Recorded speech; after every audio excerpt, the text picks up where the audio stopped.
毛孟靜議員。Thank you.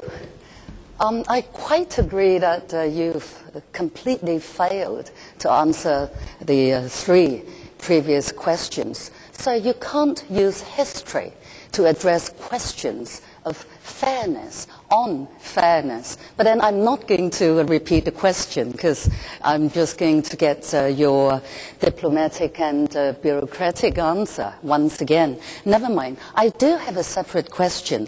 Now, many Hong Kong parents would want to send their children to ESF schools, international schools, for a Western-style English language-oriented education. That, in effect as well, is a vote of no confidence on the local education system, under which our English language teaching has proved quite a failure. So it's obvious from the declining level of proficiency.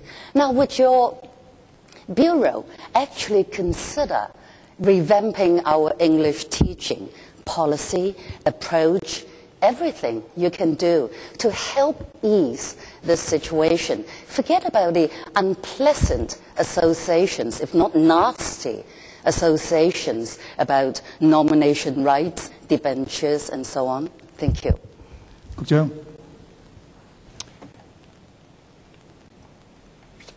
Mr. Chairman, thank you. Thank you, Councillor, for the question. There are two parts on the subject. The first part relates to the English standard. Let me address that firstly. The scholar, the committee language, has already launched two pilot studies trying to review and find ways to improve the English teaching exercise.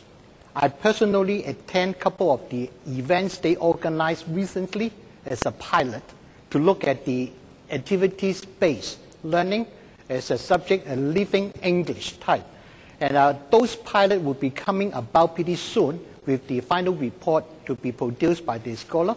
And then with that in mind, we look forward to further ways of improving the teaching and learning on the language of English.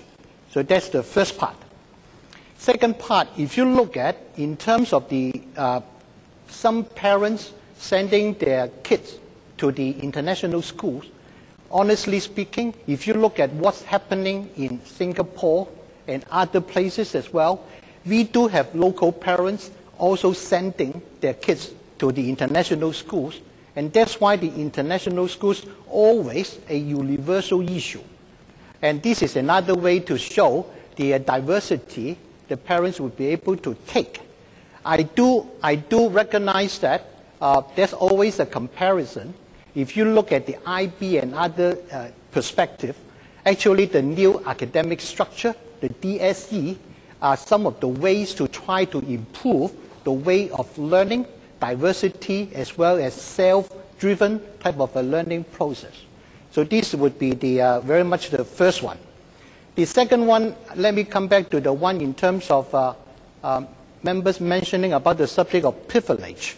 Let me reassure you, one of the major reasons, as we understand from the ESF, is that they do need the capital to launch certain expansion and repair and maintenance work for the schools. For that reason, they do need that 150 slots of the 500,000 sort of the program in order to build that particular capital. One of the reasons for that is that they are responsible for their own self-financing and self-balancing and to keep the financial health of the ESF. Thank you, Chairman.